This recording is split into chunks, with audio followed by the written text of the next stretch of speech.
I'm here with John and Michael at BioWare Edmonton, and these guys are going to give me a few tips and tricks on how to get started in Dragon Age Inquisition.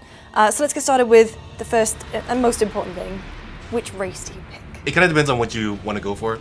Each race has obviously its unique look. Dwarf has magic resist, so it's a little bit easier to fight against, the demonic enemies that you're going to be facing throughout it. Qunari has a melee defense, a little bit easier to tank stuff with that.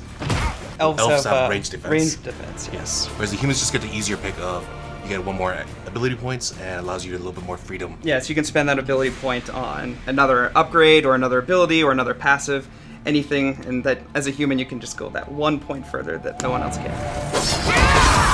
Which races do you guys play as? I'm a dwarf female. My playthrough. I go human because I like to get that extra oomph. But dwarves can't be mages. No, so I'm playing as a warrior. We have 3 classes in Inquisition. You have a warrior, you have a mage, and you have a rogue. How do you choose? We're a party-based game, so you can choose what you want to play as. That's your character, but you already have your party to flesh out everything else that you don't have. Yeah, you definitely want to try and have a balanced party, and having the followers there with so many options, it's really easy to find someone that both you like in the story, but can also support you in combat. Who else is in your party?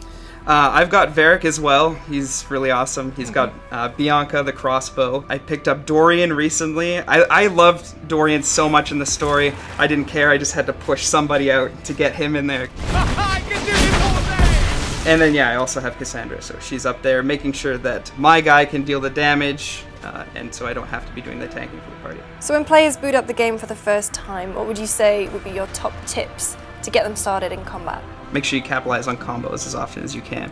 Cross-class combos are the most effective, so setting up a state like freeze or paralyze with your mage, and then coming in with your warrior and hitting him with mighty blow to have a huge electrical explosion or shatter that frozen guy. Also, keep in mind the soft combos too. So abilities that may not seem like they work well together, but when you put them together, they work really well. So something like Pull of the Abyss and a Fire Mine. And last of all, it's an RPG, and it's one of the great things about us is just experiment, right? We've got respecs potions for everyone. It's pretty cheap to do, and it's fairly easy to just switch out what your card loadout is. So just experiment, see what interests you, what is fun as an ability. I think we give you right away Winter's Grasp. Yeah. And that's just an amazing ability. It's single target, but it CCs, it does cold damage, and it freezes them for a short duration. And that's super useful. Freezing someone solid is still going to be a good idea, 50 hours into the game, as soon as it was at level 1. John and Mike, thank you very much. I feel prepared to lead the Inquisition now. You're welcome. Make sure you look out for more videos from my trip to BioWare.